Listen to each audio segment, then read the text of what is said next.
It's just all about love and life and living in freedom. That's what it's all about for me now.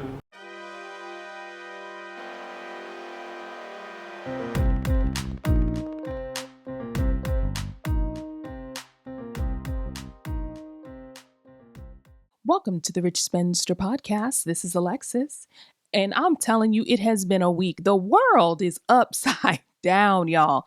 First thing I want to talk about is the Mamdani Trump meeting. The way Trump fawned over Mamdani in that meeting. It was something out of a love story. I have never seen anything like that before. I was confused. Here we have him for months calling him a communist, saying how he would be so bad for New York, he'd be bad for the country, how he was going to punish New York City if they chose him as mayor. And in an epic turnaround, they had a meeting and he came out in love. Did you see the way he smiled at him? Mamdani is gangster as fuck because he basically was like, yeah, this motherfucker is a fascist. Trump said it's okay. You can call me a fascist, sweetheart. I don't think anyone has ever looked at me like Trump looked at Mamdani.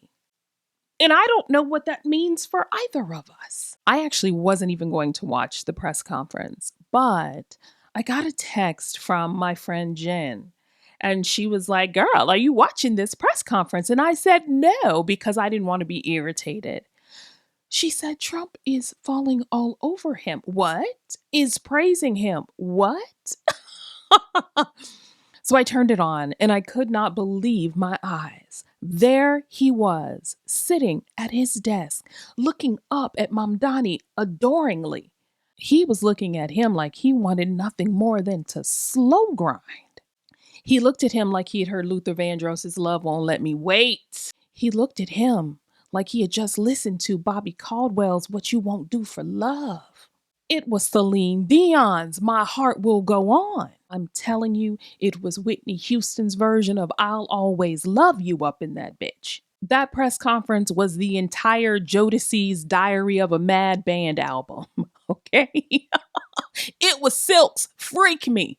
That press conference was damn near X-rated. That was the most homoerotic shit that I have witnessed at a press conference ever. I am telling you all that Trump did all but tickle his taint. They should have been playing Al Green, Let's Stay Together at the end, because that is what Trump wanted. He wanted to stay together. I don't know what it was about Mamdani that Trump melted for. I don't know if it was that dark hair and that dark beard. I don't know if it was those long eyelashes. I don't know if it was that smirk. I don't know if it was that swagger. I don't know what it was, but it was powerful. It was like the poppy field from The Wizard of Oz. It took over him. I believe that was the first time Donald Trump was ever in love. I think that's the first time he's ever felt it. He couldn't contain himself. What does he do now? Mamdani had to call him a BB during that meeting. There's something that happened. There is something that happened. And whatever it is, it worked, at least for that day. Now, I just hope he doesn't get heartbroken because God only knows how he will act with his first heartbreak. I see him lashing out. You never loved me. I thought we were something, he would say. That breakup. Oh, that breakup's going to be something, but the way he was looking at him, he may break up just to make up. Donald wanted to give him that good. Listen, Donald Trump's panties were wet. What does he do now? Can you imagine what Donald Trump was like that night? And I don't even think it was just Donald that was in love. I think now the people that follow him blindly, those MAGA followers who no matter what he says, they do. So I bet you somebody on Grindr organized a Mamdani circle jerk that day because his followers are definitely going to follow that. But I think most people were just utterly confused. I think Republicans in Congress is like, wait a minute, he's fucked us again. Oh my gosh, that was so great. What this means, I have no idea. Why? Because nothing makes sense anymore, you guys. Then this week, Marjorie Taylor Greene dropped a bomb on him, letting him know that she was retiring for Congress. Now, let me tell y'all something. I don't believe anything Marjorie Taylor Greene is doing right now. She has not denounced the racism, the misogyny, the homophobia, the transphobia, all of those things that made her a supporter of Donald Trump in the first place. I believe in redemption. I believe in a person's ability to change, but not this quick. Oh no. She is trying to rebrand herself for, I don't know, a run for governor or another office. I don't know. She has apologized for participating in toxic politics, but she has said nothing about a change of heart, a change of ideals. She said nothing about that. Do not be fooled. Marjorie Taylor Greene is David Copperfield up in this bitch. She thinks that she can just she can pull up the curtain and she's a whole new person and you will forget what was there before. Lest we forget who she is and has always been. A racist, a misogynist, a homophobe. That's who she is. And until she shows me a change of heart, I'm going to believe what I've seen. I know she is trying to do as much press as possible. She's even speaking with a different tone. Do you notice Marjorie Taylor Greene is not even speaking with the same tone of voice that she used to? Where is all the fire behind that voice? You know what, Marjorie Taylor Greene? I'm not going to believe you unless you start muff diving. I'm not going to believe you. I'm not going to believe that you have changed unless you go on television, declare that you're not a racist anymore, and declare that you are now a lesbian. Until I can call you Muff Diving Marjorie, I'm calling you MAGA Marge, okay? Because I don't believe in this change. I think what we are experiencing with her is that she is seeing that she is on the wrong side of history. Not that she's on the wrong side of history because her beliefs are wrong, but because she sees the way the train is going. And she does not want to be left behind at the station. She wants to ride this train out to her benefit. You don't have me fooled. I see you for what you are, Marjorie Taylor Greene, and ain't nothing good about you. And let me tell you something. Donald Trump has been riding Marjorie Taylor Greene's ass like Zorro, and I don't feel bad for her at all. He is calling her a traitor, and she deserves every bit of it. Do you know why? Because she was okay with all of that happening to everyone else. When you align yourself with the dragon, do not be surprised when he breathes fire on your house. Trump signed for the release of the Epstein files, and somehow that was major news when he could just call for the files to be released. Let me tell y'all something. I believe every single word that we've been hearing about the Epstein files. I believe that Russia has information on the president. I believe that they have been using that leverage against the president. I believe that other countries have this information and they have also been using that information. I believe that there is a Bubba, and I believe that Trump was blowing Bubba, though Bubba was not Bill Clinton, because I believe with my whole heart that Bill Clinton likes bitches. I believe that Trump is in this for his wealth. I believe that it's going to be very embarrassing for the United States when it is unveiled that the president has been compromised. But that is what it is, ladies and gentlemen. I believe every word that we are hearing about the Epstein files. I believe that he has underage girls sitting on his lap and had a stain on his pants. Two things I believe with my whole heart and soul. Everything that we've heard about the Epstein files and Bigfoot. I believe those two things exist. Okay, I really don't believe in Bigfoot, but I've always found that to be funny.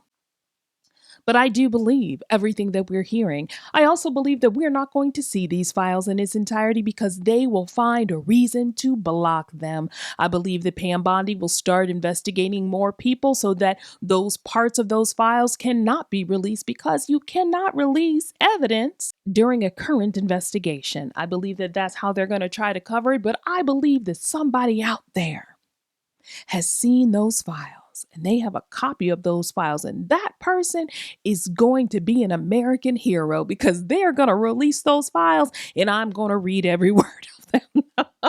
With the release of the Epstein files possibly coming, though I don't think we're going to see everything, Donald Trump has to be on something to keep his nerves together because he has to be completely shook.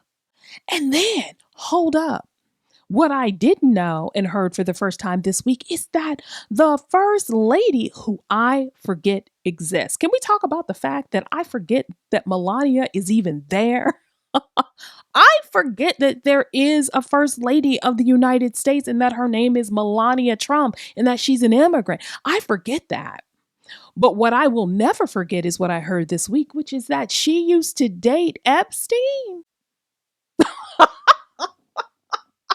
Oh, because I heard a report that said also that Epstein gave his like 20-year-old girlfriend to Donald Trump when he was through. Is that what happened with Melania too? Were they just passing around women like party joints? It's heartbreaking. But what it also shows us is that America doesn't give a damn about women. Everything that's been happening with this administration, America doesn't give a damn about women and girls. Misogyny is not something exclusively that men suffer from because women suffer from it too. There is a lot of internalized misogyny. If there were not, you would not have had so many women, specifically white women, voting for Donald Trump.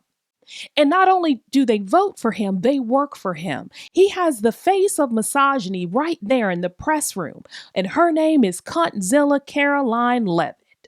She defended him, calling a female reporter Piggy on Air Force One when that reporter asked him questions about the Epstein files. He said, "Quiet, Piggy." Now, there's a couple of things I want to touch on when it comes to that. First of all, it is clear that Donald Trump has never been cursed the fuck out. It's clear. It is clear how power affects people. It silences them. It's just so misogynistic. It's just so horrible and disrespectful. Women have got to start taking up for themselves, no matter what it costs you. Because let me tell you, there is nothing as costly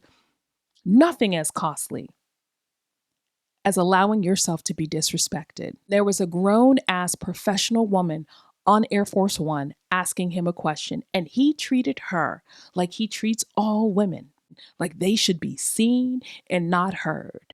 Well, damn it, you're going to hear from me. Let them hear from you. He doesn't deserve your respect.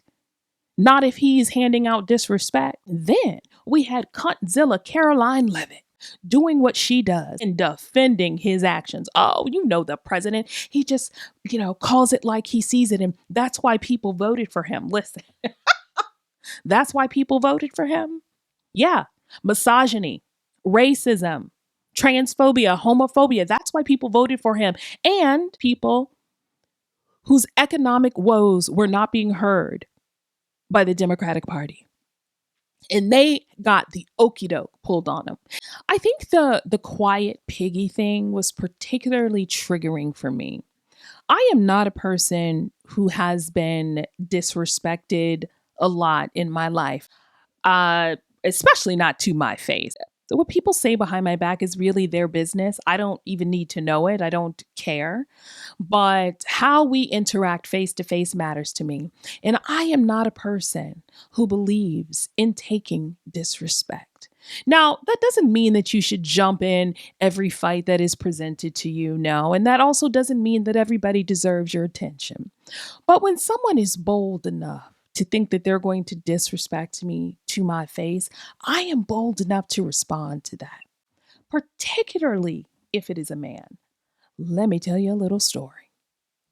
I was in a meeting one time at work with my direct manager and also the director of the particular team I was on. And I was having an issue with my direct manager that I wanted to bring to the director of our team. Why? Because I thought that he was mature enough to handle it. Clearly, he was not. And because I was advocating for myself and because I wasn't yielding to his idea of power, He thought in that moment that it was a good idea to raise his voice at me. It still makes me laugh to this day, and it was a long time ago.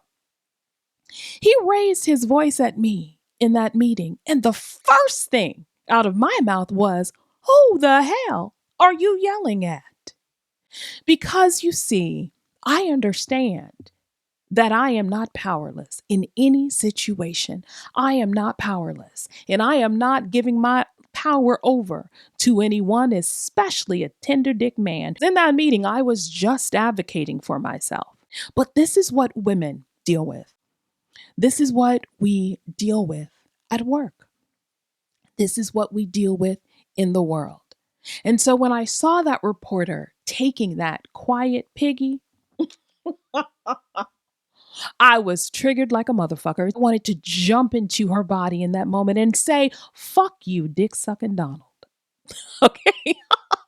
That's what I wanted to happen because we are witnessing on a grand stage what women deal with all of the time with men who are full of ego, with men who think that just because they have power, you have none. This is what women deal with all of the time. And I believe in fighting back. I am not at a point in life where I will hold my tongue ever again. I will never hold my tongue again because I realize that tongue holding only hurts me. And trust me, Donald doesn't hold his tongue. If he held his tongue, there wouldn't be a picture floating around with Bubba, would there?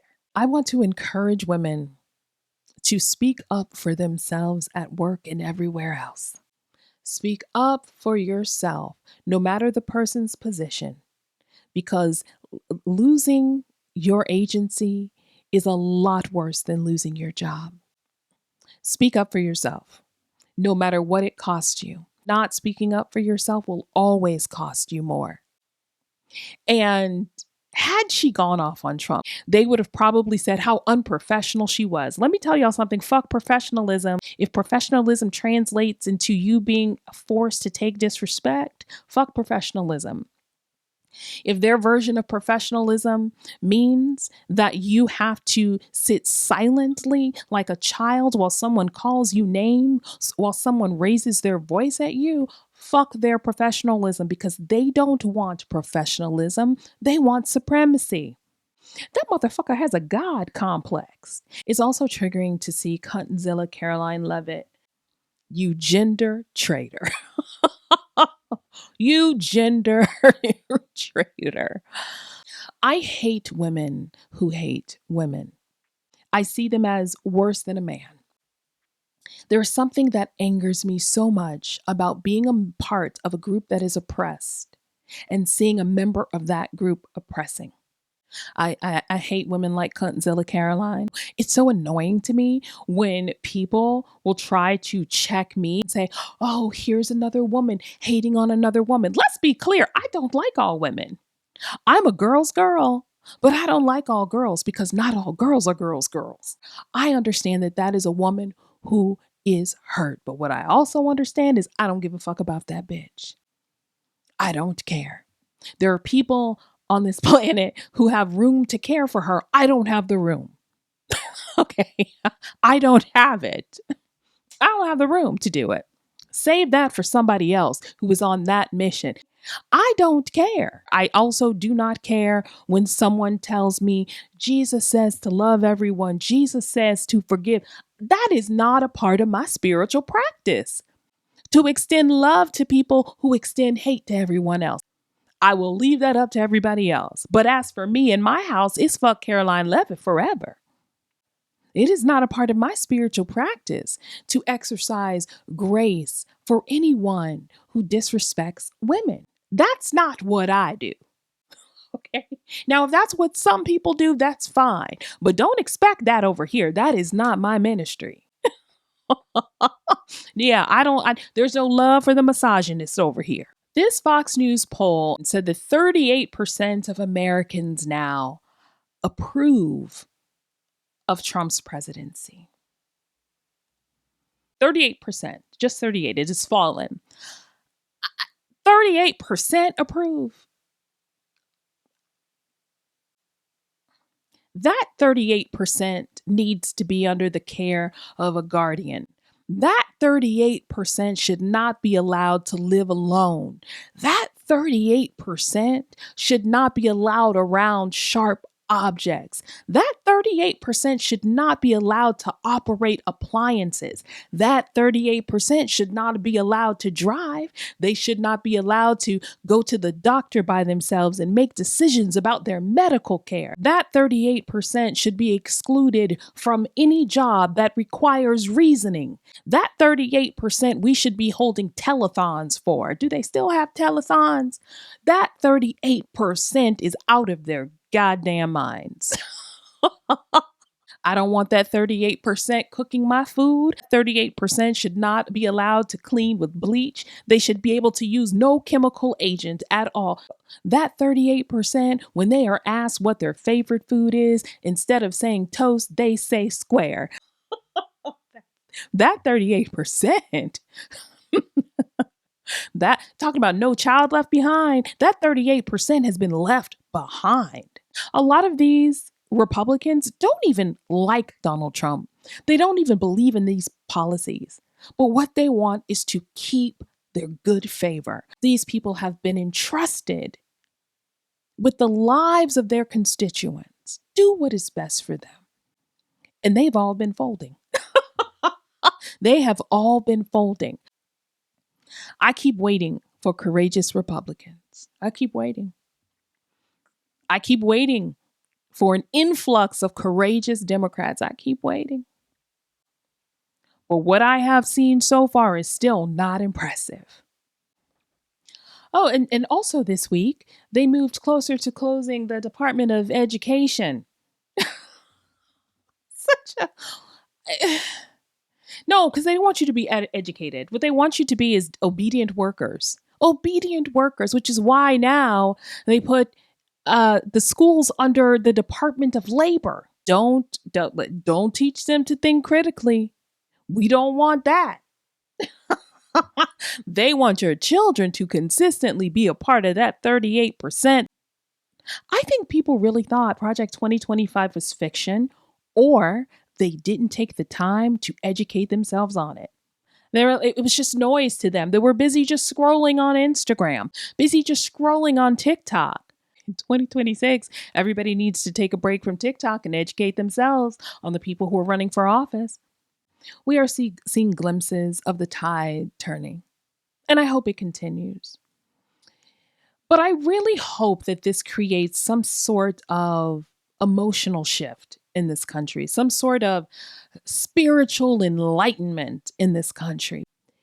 And there are so many people who are struggling. There's so many people who are not in the same position that they're used to being in.